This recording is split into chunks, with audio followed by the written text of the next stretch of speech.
Rôti de veau Orloff, gratin de coquillettes au cèpe, préparation des ingrédients. On va tout simplement démarrer par faire cuire notre rôti de veau.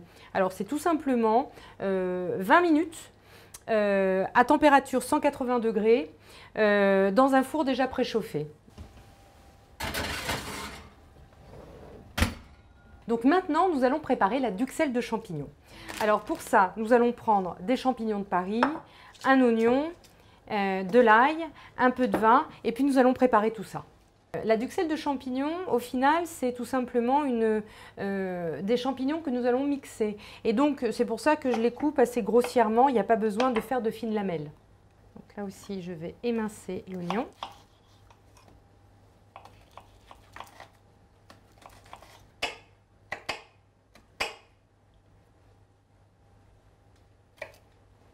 Je coupe tous ces légumes grossièrement puisque de toute façon, on va les passer au blender pour réaliser cette fameuse duxelle qui va constituer la sauce de ce veau Orloff. Pour préparer ma duxelle de champignons, je vais donc insérer dans de l'huile, moi j'ai mis un peu d'huile et un peu de beurre, mes champignons.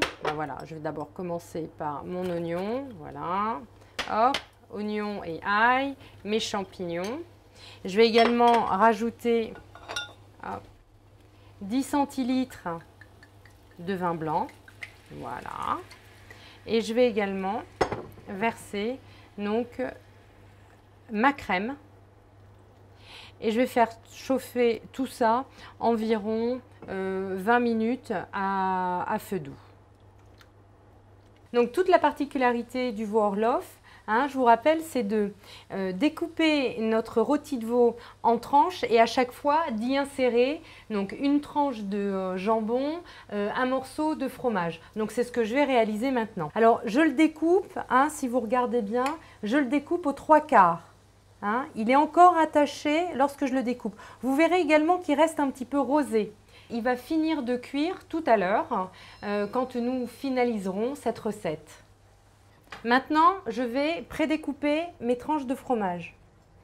Alors, vous pouvez prendre du gruyère, vous pouvez prendre du Beaufort. Voilà, donc je vais démarrer.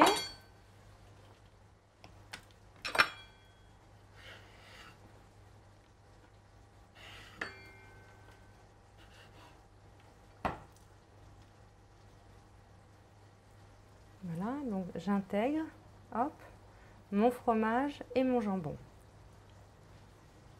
Et maintenant, nous allons le ficeler à l'aide d'une ficelle alimentaire que vous pouvez demander à votre boucher, de façon à ce qu'il se tienne bien et qu'on puisse finir la cuisson au four. Alors c'est vrai que la première des phases est toujours un peu délicate de savoir faire passer, voilà, la ficelle autour. Donc un premier tour, voilà.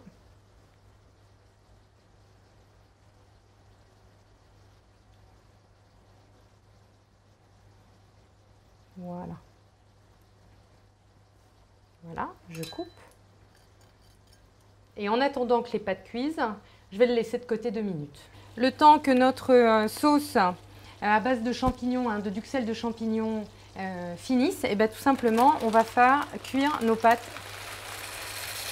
Donc une cuisson normale, une cuisson comme indiqué sur votre paquet de pâtes, rien d'extraordinaire.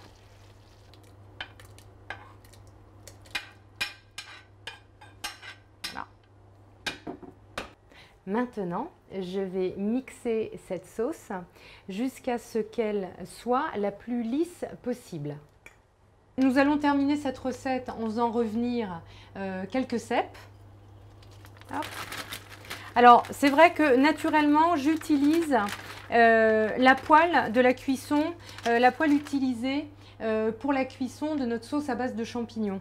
Alors, c'est vrai que les cèpes, selon la région, selon la saison, ne sont pas toujours disponibles. Donc, moi, j'en ai trouvé 2 très bonnes, voilà, en surgelé. Donc, c'est celle que je vais faire revenir, voilà, 6 minutes maximum dans ma poêle.